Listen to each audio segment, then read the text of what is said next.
शिवाय। मित्रों, मैं आचार्य चंद्र प्रकाश परम कल्याण साधन यूट्यूब चैनल में अपने सभी विज्ञ दर्शकों का हार्दिक स्वागत करता हूं। आज हमारी चर्चा का विषय वह मंत्र है जिससे अपने दीपक पर हर उस महाशक्ति को बुला सकते हैं और वो शक्ति भी आती है, निश्चित रूप से आती है जिसे आप बुलाना चाहते हैं और आपको आशीर्वाद भी प्रदान करती है जिसे आप पूजते हैं। चाहे वह शक्ति बड़ी हो या फिर छोटी हो, चाहे वह राम कृष्ण विष्णु शिव दुर्गा काली भैरव हनुमान या फिर कोई भी शक्ति क्यों न हो, जो वह शक्ति आती है तो क्या संकेत देती है, हमें क्या अनुभव होते हैं, हमारे जीवन में कौन कौन सी घटनाएं घटित होने लगती हैं, दीपक में उसके क्या लक्षण प्रकट हो जाते हैं। इस वीडियो के अंतर्गत इन्हीं विषयों पर चर्चा होगी। चर्चा शुरू करने से पहले मेरा आपसे अनुरोध है कि यदि आप इस चैनल पर पहली बार वीडियो देख रहे हो तो इस चैनल को सब्सक्राइब जरूर कर लें, बेल आइकन को प्रेस करते हुए उसे ऑल पर सेट कर लें ताकि आने वाली हर वीडियो का नोटिफिकेशन आपको प्राप्त हो सके।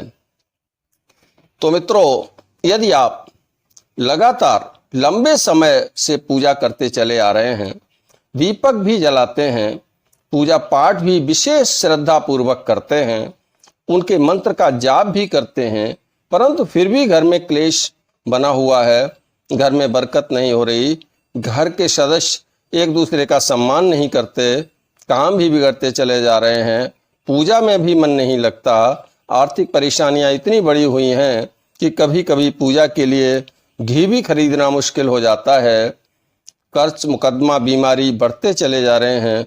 तो प्रश्न यह उठता है कि आखिर हम गलती कहाँ पर कर रहे हैं? क्या हमारी पूजा हमारे इष्ट देव तक पहुँच भी रही है या नहीं पहुँच रही है? क्या देवी देवता हमारे घर में हैं भी या नहीं हैं? वहाँ पर हम भ्रम में पड़ जाते हैं, आखिर ये बात क्या है, क्या मामला है, क्योंकि हमें हमारी पूजा का फल क्यों नहीं मिल रहा है? तो ये जान लीजिए कि किसी भी शक्ति की कृपा हमारे ऊपर होती है, हमारी पूजा को वह शक्ति स्वीकार कर लेती है तो हमारे जीवन में कई प्रकार के बदलाव आने शुरू हो जाते हैं, हमारे बिगड़े हुए काम बनना शुरू हो जाते हैं, घर में कम आमदनी में ही बरकत शुरू हो जाती है, रोग बीमारी दूर हो जाते हैं, घर में प्रेम का वातावरण बन जाता है, घर के सदस्य एक दूसरे का सम्मान करना शुरू कर देते हैं, कर्जे से निजात मिल जाती है, हमारी आर्थिक स्थिति सुधरना शुरू हो जाती है, शादी ब्याह की समस्याएं सामने नहीं आती, पूजा में मन लगता है, उस महाशक्ति का निवास हमारे घर में है, हमारे पूजा के दीपक में है। तो अब चलिए बात करते हैं। परंतु अगर ऐसा नहीं होता तो कहीं न कहीं हम गलती जरूर कर रहे हैं। हम कुछ ऐसा कर रहे हैं, कुछ ऐसा खा पी रहे हैं जिससे हमारे घर में इष्ट का वास नहीं है, हमारी पूजा व इष्ट देव स्वीकार नहीं कर रहे हैं। पहले आप अपना भोजन उस देवता के अनुकूल कर लीजिए। जैसे आप किसी सात्विक देवता की पूजा कर रहे हैं, जैसे राम कृष्ण हनुमान गायत्री दुर्गा, तो सात्विक आहार ग्रहण कीजिए। या तामसिक देवी या देवता की आप पूजा कर रहे हैं तो उनके अनुकूल भोजन कीजिए।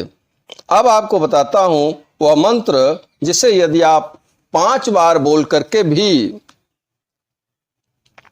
अपना पूजा का दीपक प्रज्वलित करते हैं तो आपके इष्ट देव आपके पूजा के दीपक पर आके विराज जाते हैं, फिर आपकी पूजा फलित होना शुरू हो जाती है। ध्यान रखें, इस मंत्र को आपको सिद्ध नहीं करना है, ये स्वयं सिद्ध मंत्र है। मैं आपको इस वीडियो में 2 मंत्र बताऊंगा, इनमें से एक वैदिक मंत्र है और दूसरा शावर मंत्र है। आप कागज कलम ले लीजिए और इसे नोट कर लीजिए।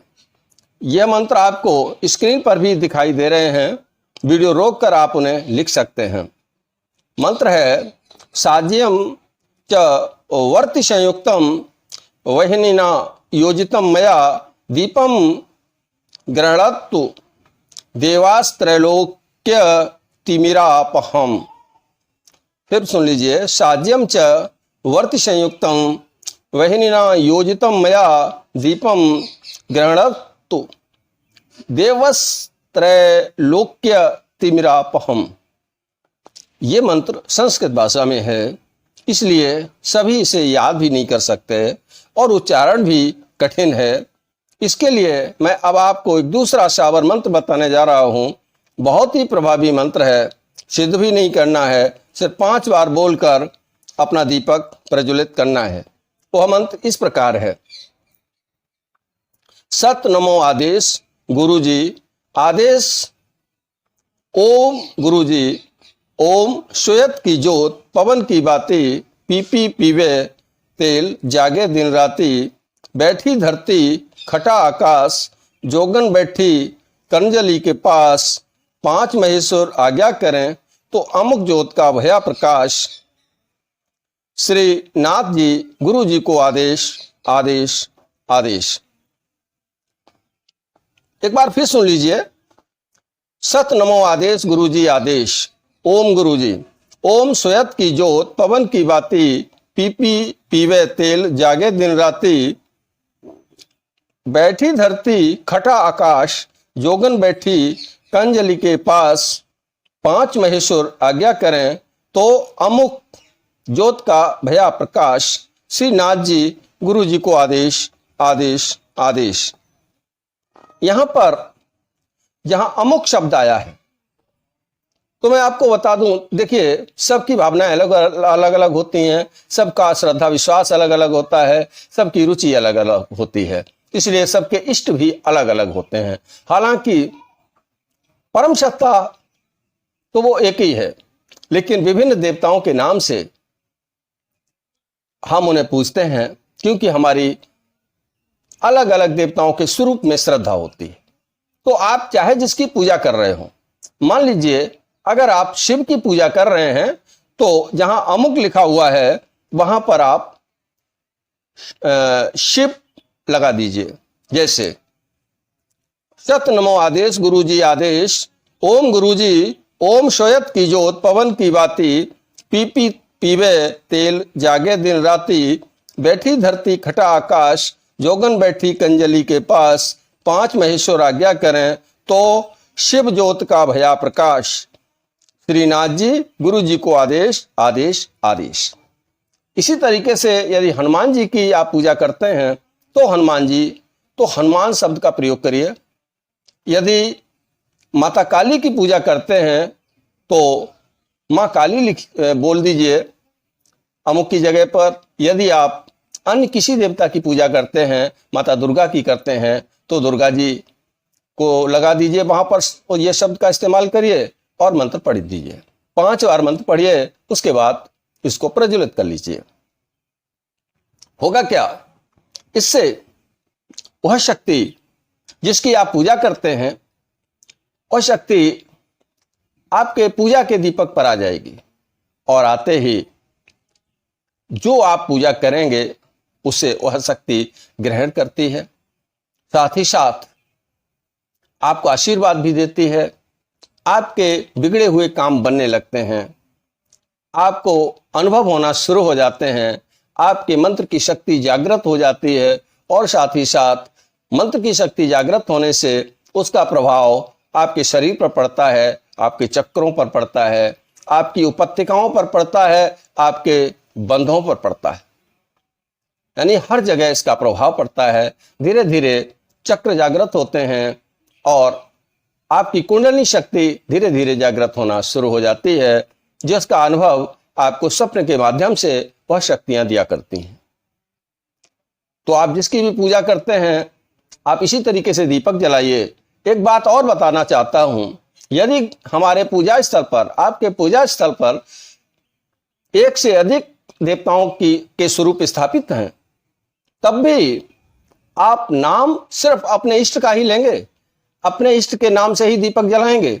सभी देवताओं के नाम से यदि जलाएंगे तो उसे कोई ग्रहण नहीं करेगा, और किसी के नाम से नहीं जलाएंगे, सीधा दीपक जला देंगे, तब भी उसे कोई ग्रहण नहीं करेगा। तो ये जरूरी है कि आप अपने इष्ट का नाम लेकर के दीपक प्रज्वलित कीजिए। आपके यहाँ, आपके मंदिर में जो भी मूर्तियां रखी हुई हैं वो स्वरूप सब एक ही हैं। स्वरूप अलग अलग हैं लेकिन उनकी शक्ति एक ही है। जैसे सूर्य एक होता है और किरणें उसमें हजारों, लाखों, करोड़ों होती हैं। आप किसी एक किरण को पकड़ लीजिए, आप सूर्य तक पहुंच सकते हैं। ठीक इसी तरीके से आपके जो भी इष्ट हैं, आप उनको ये दीपक समर्पित कीजिए तो सभी शक्तियां उसे ग्रहण करेंगी, और सबको करोगे तो कोई ग्रहण नहीं करेगा। मैं विश्वास करता हूं कि जो बात मैं समझाना चाहता था वो आप समझ गए हैं, क्योंकि आप स्वयं ही विद्वान हैं और साथ ही साथ विज्ञ भी हैं। तो मैं आशा करता हूं कि दीपक प्रज्वलन के संबंध में जो मैंने अभी बताया था आपको, वह विषय स्पष्ट हो गया है, कंसेप्ट क्लियर हो चुका है। अगर आप इस तरीके से पूजा करेंगे तो पूजा का फल मिलेगा, अनुभव भी होंगे, मंत्र जागृत भी होगा, मंत्र सिद्ध भी होगा, और आप अपने जीवन में उसे प्रयोग भी कर पाएंगे। आशा करता हूं कि दी गई जानकारी आपके लिए उपयोगी साबित होगी और आपको पसंद भी आई होगी। यदि ऐसा है तो इस वीडियो को लाइक करें, मित्रों में शेयर करें, ताकि यह जानकारी उन तक भी पहुंच सके। चलता हूं, मिलूंगा अगले वीडियो में नई जानकारी के साथ। तब तक के लिए ओम नमः शिवाय, ओम नमः शिवाय, ओम नमः शिवाय।